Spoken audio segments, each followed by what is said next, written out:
একটি সুন্দর জঙ্গলে বসবাস করত টুনি, টোনা ও তার ছানা। তাদের সুন্দর পরিবার হলেও টুনি ও টোনার মনে ছিল না কোনো প্রকার সুখ। একদিন টুনি টোনাকে বলল, জানো টোনা, বাচ্চাদের যখন খেতে ডাকি তখন তারা এসব খাবার খেতেই চায় না। তখন আমার মনটা খুব খারাপ হয়। উপরওয়ালা যে আমাদের এত গরিব কেন বানিয়েছে? আমাদের কি কোনোদিনও সুখ হবে না? এসব কথা শুনে টোনা মন খারাপ করে টুনিকে বলল, আমারও তো মন খারাপ হয় টুনি। যখন বাচ্চারা আমার কাছে কোনো কিছু কিনে চায় তখন অর্থের অভাবে আমি তাদের কিনে দিতে পারি না। তখন টুনি টোনাকে বলল, মন খারাপ করো না টোনা, দেখবে আমাদেরও একদিন সুখের দিন আসবে।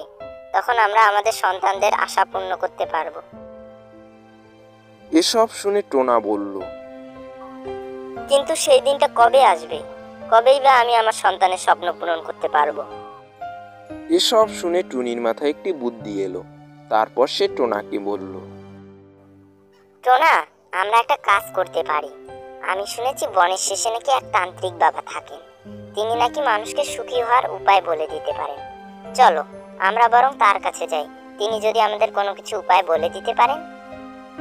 এসব শুনে টোনা টুনিকে বলল, তবে দেরি কেন? চলো এখনই আমরা তার কাছে যাই এবং তার কাছে জেনে নিই আমরা কিভাবে সুখী হতে পারবো। তারপর টুনি আর টোনা সেই তান্ত্রিক বাবার উদ্দেশ্যে রওনা দিল। তারা বেশ কিছুক্ষণ ধরে তান্ত্রিক বাবাকে খুঁজছিল, কিন্তু কোথাও খুঁজে পাচ্ছিল না। তখন টোনা বলল, কই গো টুনি, তান্ত্রিক বাবাকে যে কোথাও খুঁজে পাচ্ছি না।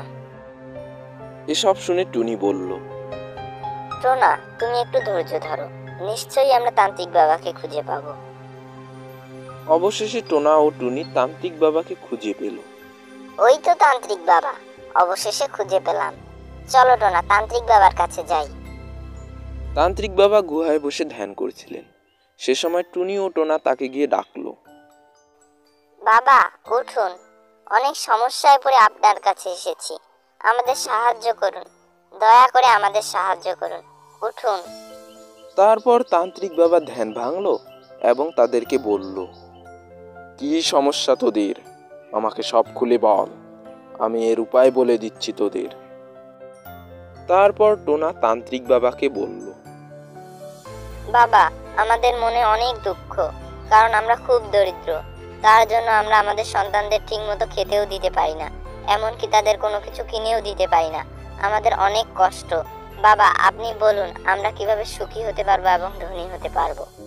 টোনার এসব কথা শুনে তান্ত্রিক বাবা তাদেরকে বলল, তবে এই ব্যাপার, তোরা সুখী হতে চাস, তোদের সুখী হওয়ার উপায় আমি বলবো, কিন্তু একটা কথা মনে রাখিস, কখনো লোভ করবি না। লোভ করলে কিন্তু কোনোদিনও সুখী হতে পারবি না। তান্ত্রিক বাবা ঠিক আছে, আমরা লোভ করব না। এখন আপনি আমাদের সুখী হওয়ার উপায় বলুন। টুনির এসব কথা শুনে তান্ত্রিক বাবা বলল, তবে শোনো, তোমরা যদি সুখী হতে চাও তাহলে এই বনের পশ্চিমে যাবে, গিয়ে দেখবে একটি নদী। ওই নদীটি পার হয়ে যাবে, তারপর একটি বড় বন পাবে। ওই বনের মাঝখানে যাবে, মাঝখানে গিয়ে দেখবে একটি সোনালী গাছ। ওই গাছই পারে তোমাদের সুখী করতে। তান্ত্রিক বাবার এসব কথা শুনে টোনা বলল, ঠিক আছে তান্ত্রিক বাবা, আপনাকে অসংখ্য ধন্যবাদ। তান্ত্রিক বাবার এসব কথা শুনে টোনাটুনি উড়তে শুরু করলো। উড়তে উড়তে তারা বন পার করলো। বন পার করে তারা নদী পার করলো। অবশেষে তারা সোনালী গাছের সন্ধান পেল। অবশেষে সোনালী গাছের সন্ধান পেলাম। খুঁজতে খুঁজতে অবস্থা খারাপ হয়ে গেছিল। তখন টুনি বলল, তুমি ঠিক বলেছ, চলো এখন আমরা সোনালী গাছের কাছে যাই। তারপর টোনাটুনি সেই সোনালী গাছের কাছে গেল। সোনালী গাছকে দেখে টোনা লোভে পড়ে গেল, কারণ সেই সোনালী গাছটি ছিল সম্পূর্ণ সোনা দিয়ে তৈরি। টুনি চলো, আমরা এই সোনালী গাছের পাতা ছিঁড়ে নিয়ে চলে যাই, তাহলে আর আমাদের অর্থের কোনো অভাব থাকবে না। টোনার এসব কথা শুনে টুনি বলল, টোনা তুমি কিন্তু লোভে পড়ে গেছো, তান্ত্রিক বাবা কিন্তু লোভ করতে নিষেধ করেছিলেন। টোনা তার ভুল বুঝতে পেরে টুনিকে বলল, তুমি একদম ঠিক বলেছ টুনি, আমার লোভ করা উচিত হয়নি। টোনা ও টুনির এসব কথা শুনে সোনালী গাছ বলল, তোমরা এখানে কেন এসেছো বন্ধু? তোমাদের কি আমি কোনো সাহায্য করতে পারি? এসব শুনে টুনি বলল, হ্যাঁ বন্ধু, আমরা তোমার কাছে সাহায্য নিতেই এসেছি। আমরা খুব অসুখী, কারণ আমরা খুব দরিদ্র। এ কারণে আমাদের সন্তানদের আমরা ঠিকমতো খেতেও দিতে পারি না, এমনকি কোনো কিছু কিনেও দিতে পারি না। বন্ধু, তুমি দয়া করে আমাদের সুখী করে দাও। তখন সোনালী গাছ বলল, দেখো বন্ধুরা, আমি কাউকে কিন্তু সুখী করতে পারি না। সুখী করতে পারেন একমাত্র ওপরওয়ালা। তবে আমি কিছু কিছু উপদেশ দিতে পারি, যার মাধ্যমে তোমরা সুখী হতে পারো। যেরকম ধরো, আমার মনেও কিন্তু দুঃখ রয়েছে, কিন্তু আমি সেই দুঃখটাকে ভুলে সুখে থাকার চেষ্টা করি। সেরকম তোমাদেরও দুঃখ ভুলে সুখে থাকার চেষ্টা করতে হবে এবং বেশি বেশি পরিশ্রম করতে হবে। তাহলে তোমাদের দরিদ্রতা দূর হবে এবং তোমরা সুখী হতে পারবে। তোমাকে অসংখ্য ধন্যবাদ বন্ধু, তোমার কথা আমরা বুঝতে পেরেছি।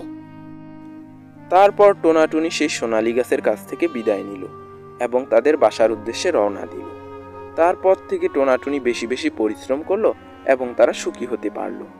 এ গল্প থেকে আমাদের এটাই শিক্ষণীয় যে আমাদের সকলের মনে দুঃখ রয়েছে এবং সেই দুঃখ ভুলে আমাদের সেই দুঃখের সমস্যার সমাধান করতে হবে, তাহলেই আমরা সুখী হতে পারবো। ভিডিওগুলো ভালো লাগলে লাইক করবে, কমেন্ট করবে এবং শেয়ার করবে। এরকম গল্প পেতে আমাদের চ্যানেলটি সাবস্ক্রাইব করো। সাবস্ক্রাইব করুন টিউবটুনস টিভি, ক্লিক করুন বেল আইকন।